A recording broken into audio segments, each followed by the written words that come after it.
Recuerdo mi niñez, una niñez desordenada, donde desde muy joven me dediqué a vivir mi vida a mi manera, a tal punto que a los 15 años de edad yo ya estaba perdido en las calles.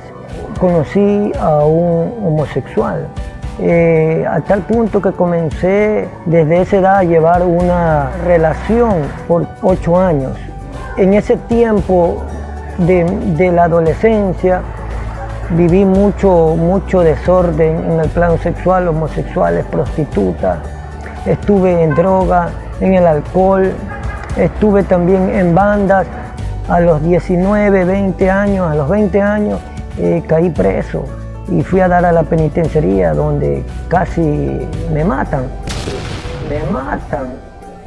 pero por la misericordia de Dios, bueno, salí. Y en el 2000 yo pensé que ya ahí ya todo se iba a solucionar en mi vida, que mi vida iba a funcionar normal, pero no era así. No hubo ni un cambio, fue peor. Yo era una persona que me gustaba también mucho los bailes, la tomadera, tenía mucho dinero, pero no solo eso me satisfacía, tener un buen trabajo, aparte también robaba y todo lo gastaba en mujeres, en cabaret. En el 2007 se le ha hecho 3 exámenes, sus resultados arrojan un VIH-Sida positivo. Aparte de que usted tiene una hepatitis, usted tendrá a lo mucho 6 meses de vida. Desde muy joven, desde muy niño, tuve una vida donde crecí solo. Fui abandonado por mi padre, solo mamá y mis hermanos. Ellos fue lo que estuvieron pendientes de mí. Con lo que fui creciendo, mi infancia no fue de la mejor. Entonces eso marcó en mí como en sentirme como rechazado, al sentirme de que bueno, veía a los demás niños normales con sus padres y yo siempre me sentía solo. Pero desde ahí, desde ese momento, desde esa niñez, tuve que aprender a ser fuerte, a tal punto de que me fui convirtiendo en un joven, en un niño rebelde. A todo lo que yo quería lograr, lo hacía, pero era producto del golpe, producto de la agresión. Todo lo que quería lo conseguía. En la adolescencia, yo ya muy joven, comencé a tener malas relaciones. Llegué al colegio, un colegio aquí en Guayaquil, donde estaba prácticamente al lado del Cerro del Carmen, Cerro Santana. Era un lugar muy conflictivo. En ese tiempo existían las bandas, las pandillas. Entonces yo desde muy joven me comencé a involucrar en eso, lo que eran las pandillas, las peleas, las bandas. Comencé a consumir drogas, cigarrillos. De los 11, 12, 13 años comencé a hundirme en el vicio del alcohol. Yo comencé primero con lo que es cigarrillo, probando un cigarrillo, me fumaba un cigarrillito, pero ya después del cigarrillito ya no era un cigarrillo, ya era una cajetilla, ya eran 2 cajetillas de cigarrillo. En discotecas, en lugares donde iba a fiestas, todo, siempre hay amigos que te dicen, ¿sabe qué? Prueba, dale una probadita, ya cambia del cigarrillo, ándate a algo más fuerte. Así fue donde comenzaron a insinuarme para que yo vaya a probar lo que es droga, en ese tiempo marihuana, ¿sí? Lo que se llama maduro con queso. Entonces me comenzaron a mí a incentivar que darle unos toquecitos,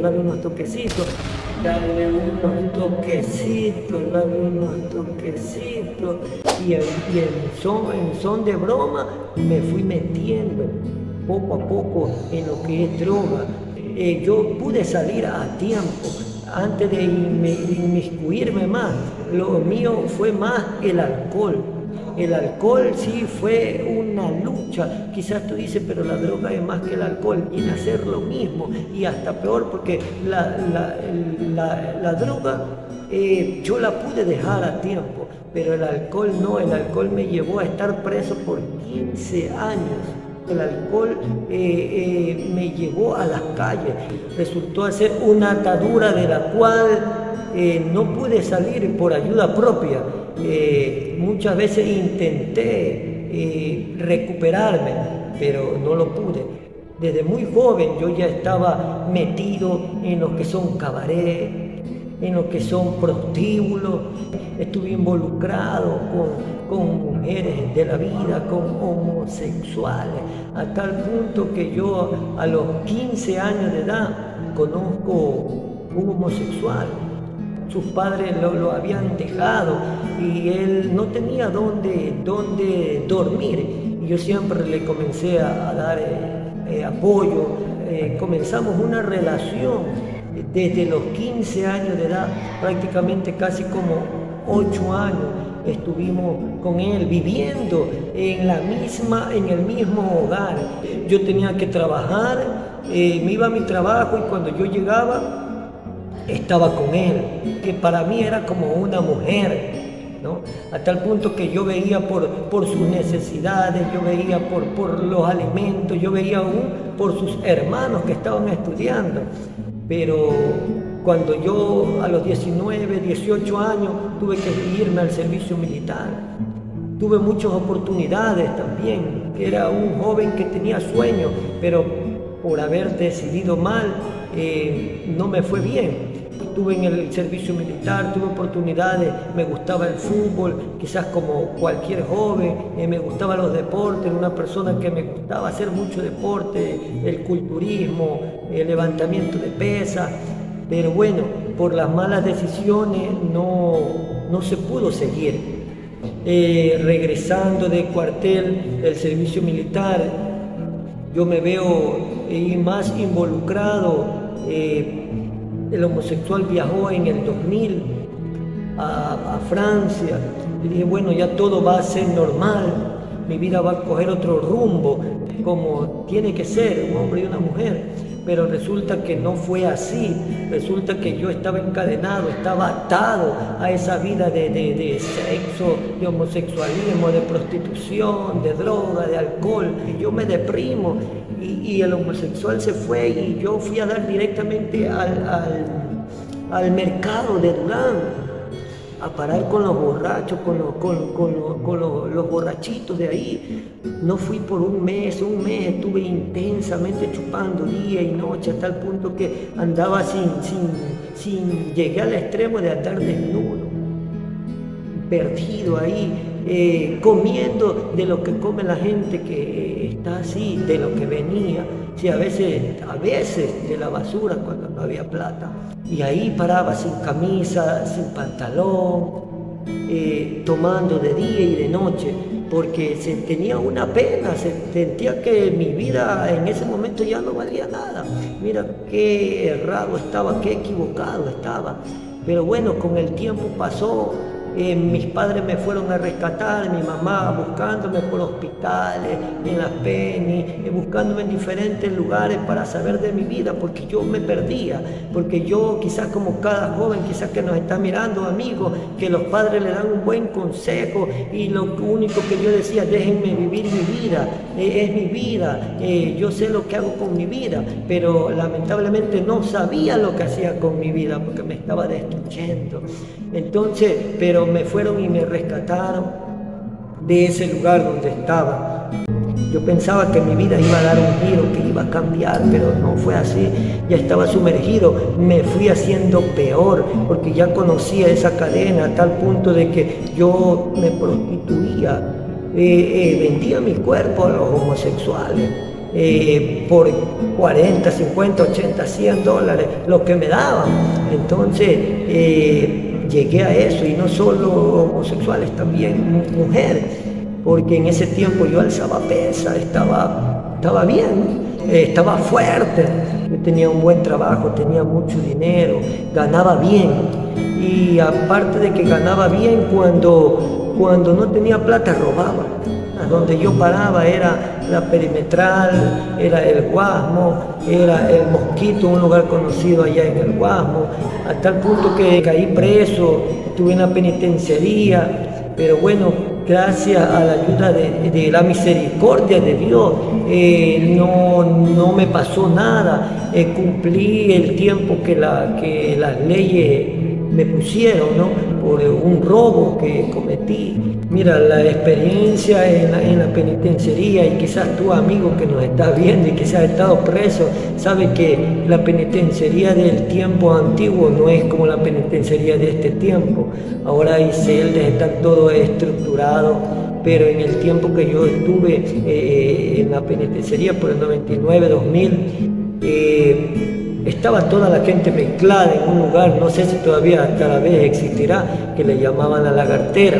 La Lagartera era un lugar muy tremendo, era pequeño, pero había mucha gente. La gente dormía en el suelo, los que tenían ponían unas colchonetas o quizás un cartón, esa era la cama de la penitenciaría, y el que no tenía, el que llegaba nuevo, lo mandaban a un lugar que se llamaba El Avioncito. Le llamaban El Avioncito porque la persona que lo ponían allá arriba tenía que sentarse en el ancho de un bloque, a la altura como de 2,50 metros, 3 metros, a tal punto que cuando ya vence el sueño, la persona que está ahí tenía que equilibrarse. ¿Cuál era la sorpresa? De que si una persona se caía, tenía que ir a dar a ese lugar, estaba repleto, era un baño repleto de excremento, repleto de orina, y el que caía allá sabía dónde iba, directamente al fango. Pero por eso se llamaba El Avioncito, había que estarse equilibrando. Pero resulta que a las 2, 3 de la mañana a mí me vence el sueño y yo veo un lugar donde yo me pude meter. Me bajé de ese lugar que le decían El Avioncito y me voy a dormir en una abertura que había en el piso. A los 2, 3, 4 minutos yo siento que me levantan a golpe, ¿sí? Porque todo lugar en la penitenciaría tiene un dueño, cada piso tiene, cada cartón tiene un dueño. Entonces yo veo que me levantan a golpe, prenden las luces, y cuando veo, pues yo lo que hago es defenderme, que la persona que quería agredirme me saca un cuchillo. A mí me cogen y me pasan una cuchara con filo, y con esa cuchara yo tuve que defenderme en ese momento, a salvar mi vida, y los dos salimos cortados. Desde ahí, ese momento, ya me miraron de otra manera, porque dentro de la penitenciaría había un preso que se llamaba alias Macanaki, que ya tiene que haber fallecido. Este varón vio cómo yo actué, cómo me defendí, tal punto que desde ese momento él me dijo que me cogió para su banda y me dijo que yo iba a estar con él y que ya nadie más me podía tocar ahí. Efectivamente, así tuve el tiempo ahí dentro de la penitenciaría, pero los que están en la pena saben lo que pasan ahí, violaciones y a veces muertes. Entonces, pero gracias a Dios yo cumplí y tuve que salir ya después de ese lugar. Mi vida siguió un rumbo muy equivocado, pero pasó algo. Llega el 2007, mi cuerpo comienza a enfermarse. Yo era una persona muy sana, una persona que no me enfermaba, una persona que hacía mucho deporte, que alzaba mucha pesa, pero bueno, yo me comienzo a enfermar de una fiebre tremenda. Yo nunca había visitado a un médico porque era una persona fuerte, sana, que me gustaba el deporte, pero ni un médico daba con lo que yo tenía. Me mandaban a hacer exámenes, me mandaban a pastillas, todo, pero eso no calmaba. Yo seguía todo lo que había hecho en el gimnasio por más de 5 o 6 años, lo perdía en un mes. Entonces eso ya me comenzó a preocupar a mí, ya me comenzó a preocupar de ver que iba al médico y los médicos no sabían, a tal punto que me mandaron a un lugar donde ellos me hicieron una prueba, y de la cual esa prueba ya salió prácticamente con el 80% de que el médico me dijo de que podía yo tener una enfermedad grave, los médicos me dijeron que tenían que mandarme a hacer unos exámenes más profundos, porque en los exámenes que ellos me habían hecho, yo salía con el 80% de posibilidad de que yo tenga una enfermedad catastrófica, y me mandan al hospital de infectología en Guayaquil a hacerme unas pruebas, análisis de sangre, y me hacen los exámenes y me dijeron sus resultados están en 15 días. Después de 15 días regreso y los médicos están reunidos, a todas las personas, la sorpresa mía que a todos los que se habían hecho ese día los exámenes, le daban ahí los papeles en el momento, y la sorpresa que a mí me decían que espere, y yo decía, pero ¿por qué a los demás le dan y se van todos contentos? ¿Y por qué a mí me dicen que espere, que estaban preparando la oficina de la psicóloga? De ahí me llaman y me dice, pase, y estaba la psicóloga con el doctor.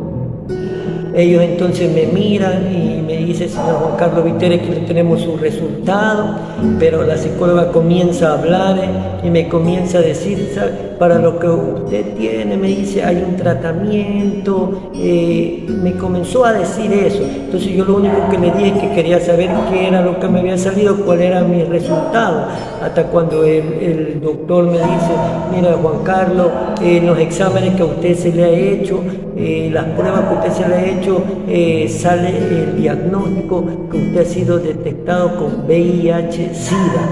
Me asusté, en ese momento me aterroricé. Entonces, lo único que yo dije, ¿cómo? Sí, me dice, sus resultados me han salido, me dice, con VIH-Sida, le hemos hecho 3 pruebas y sus resultados salen positivos.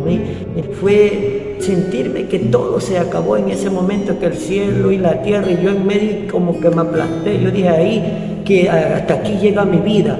En ese tiempo tenía 30 años de edad. Yo dije, ¿cómo va a ser posible que mi vida se acabe? La psicóloga me dice, hay un tratamiento, pero no la cura. Había un tratamiento que te puede alargar la vida, pero no quiere decir que te va a sanar.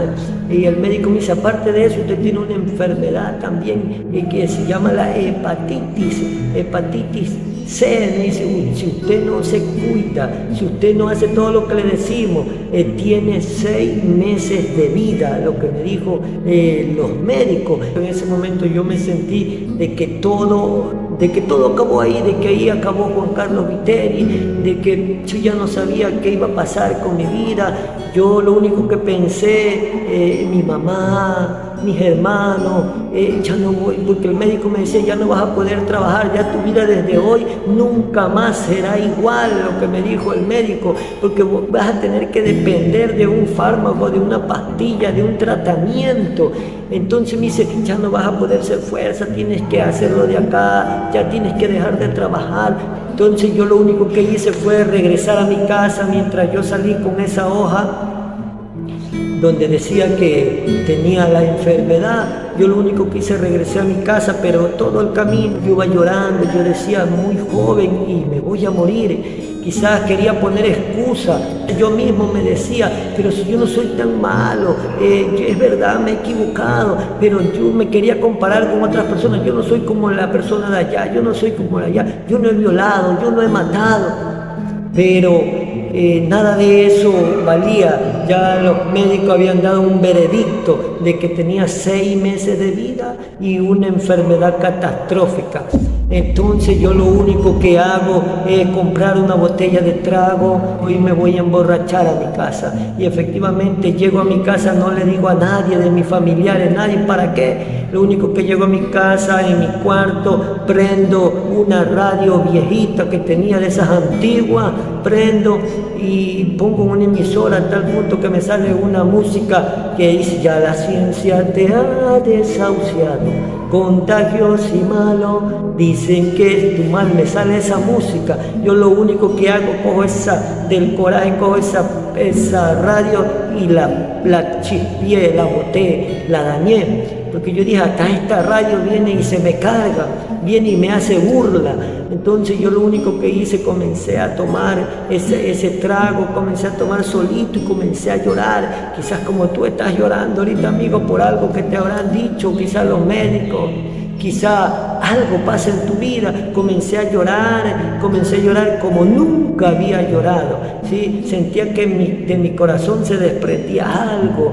Entonces yo lo único que hacía es llorar y tomar, pensando que con el alcohol lo iba a solucionar lo que me estaba pasando. El diablo comenzó a susurrar mi mente, a tal punto que mientras yo más tomaba, él comenzaba a hablar a mi mente, a decirme: mátate, vas a ser un estorbo, tu familia te va a menospreciar, tus amigos te van a menospreciar, tú ya no vas a poder hacer nada, ya no vas a poder trabajar, no vas a poder tener una familia. Eso es lo que Satanás, el enemigo, ponía en mi mente. Comencé a buscar en ese cuarto una pistola, buscando en los cajones encuentro una pistola, una 38, y la reviso, la pistola tenía 6 balas. Entonces yo en ese momento tomé una decisión, me pongo la pistola en la 100 para acabar con mi vida, ¿no? Aplasto para que salga el disparo, y la sorpresa que no salió el disparo. Me levanto del lugar donde estaba y voy a la parte de la ventana de mi cuarto, abro la ventana, saco la pistola y disparo, y ¡blum!, la pistola dispara. Entonces yo dije, bueno, la pistola sí vale, está buena. Otra vez regreso a mi cama, me pongo la pistola por segunda vez en mi cabeza.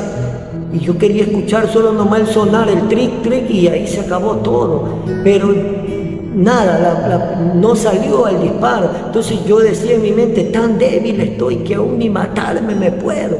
Y otra vez me levanto, voy a la ventana y disparo y sale. Otra vez regreso, la tercera vez a sentarme. Yo dije, esta vez ya tiene que ser la decisiva. Y regreso, me siento y pongo la pistola en mi 100, a tal punto que por tercera vez no sale la bala. Entonces, pero ahí yo lo que me pude dar cuenta, que cuando uno piensa que más solo está, cuando piensa que no hay salida, ahí está Dios. En ese tiempo yo no conocía de Dios, pero sé que la misericordia, que el amor de Dios está para cada uno de nosotros. En ese momento yo decidí ya dejar de intentar matarme. Boté esa pistola.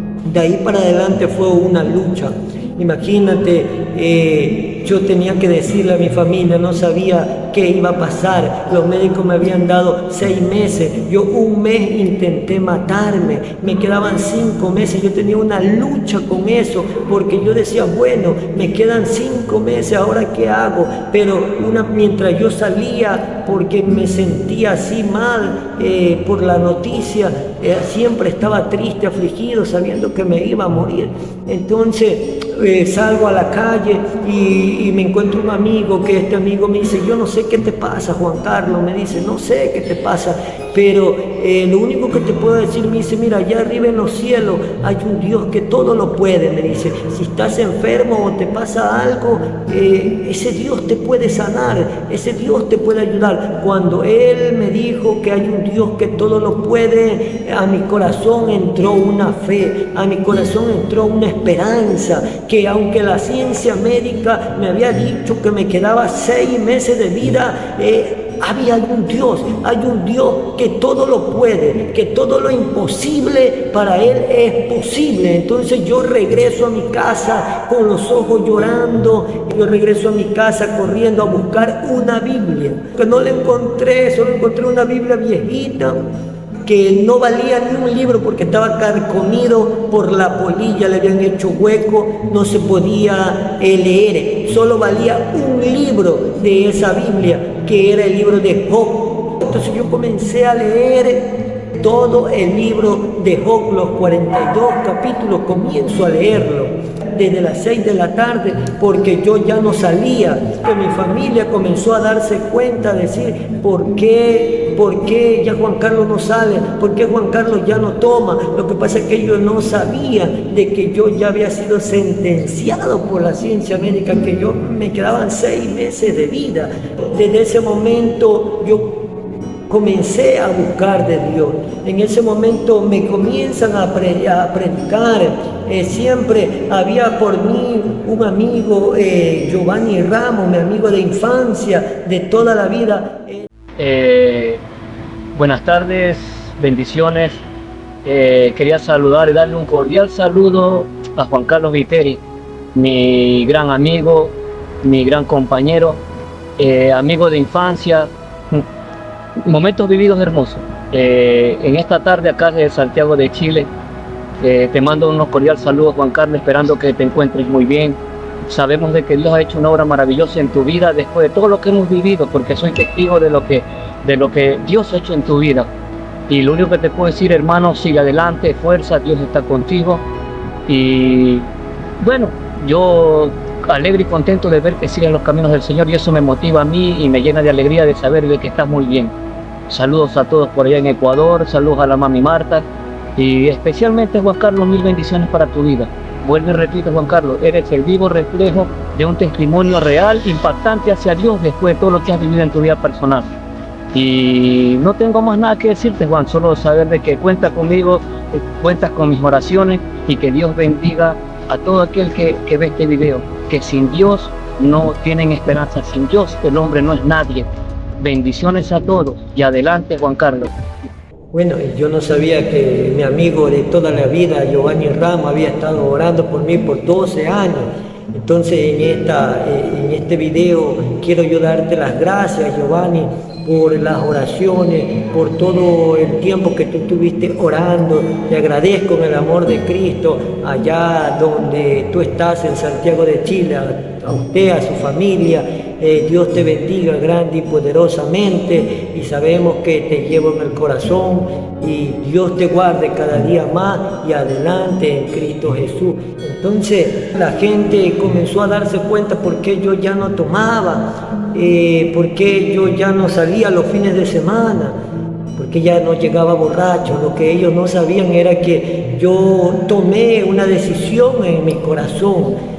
Ya los médicos habían dicho de que ya no había oportunidad para mí. Yo dije en mi corazón, en mi vida, bueno, si me voy a morir, me muero con Cristo. Entonces yo digo, yo voy a buscar de Dios, no importa que sean 5 meses últimos, voy a buscar. Yo me quiero salvar, yo quiero que después de la muerte irme con Cristo. Entonces yo comencé a buscar el Evangelio, comencé a buscar las cosas de Dios. Llega el proceso de estar en los hospitales día y noche haciéndome pruebas, exámenes de sangre y todo, por durante mucho tiempo. Yo iba al hospital de infectología y era medicina. No podía dormir, sabiendo que me quedaban 6 meses de vida. Lo único que hacía era 3 cosas: adoraba, alababa y leía la palabra de Dios. Desde las 6 de la tarde hasta las 6 de la mañana hacía eso todos los días, porque mi familia pensaba que yo me acostaba a dormir, pero nadie, sabiendo que estás desahuciado por la ciencia médica, va a poder dormir tranquilo. Yo en ese tiempo, yo hago un pacto con Dios. Amigo que nos estás viendo, hago un pacto con Dios, una promesa a la cual yo le dije: Dios, si tú me sanas, Dios, de esta enfermedad, yo te sirvo para toda la vida. Entonces yo hice esa promesa, tanto me recuerdo en mi cuarto, ahí tirado, ahí en mi cuarto, porque yo estaba tirado, llorando, con gemido, llorando, diciéndole a Dios: perdóname. Yo le hice esa promesa: si tú me sanas, yo te sirvo para toda la vida, Dios. Efectivamente, pasa el tiempo, comenzaron a pasar los 6 meses y yo me pude dar cuenta de que lo que había dicho la ciencia médica no estaba bien. Yo comencé a buscar de Dios de una manera tremenda, ahí donde yo pude ver un cambio. La palabra de Dios comenzó a alimentarme a mí la fe. Pasaban los 6 meses, los 7 meses, y yo dije: algo no está bien. O se equivocó la ciencia médica, o al Dios al cual yo le he creído, al cual yo me entregué, está haciendo algún milagro en mi vida. Dios me comenzó a levantar de una manera tremenda en la iglesia. Dios me comenzó a usar.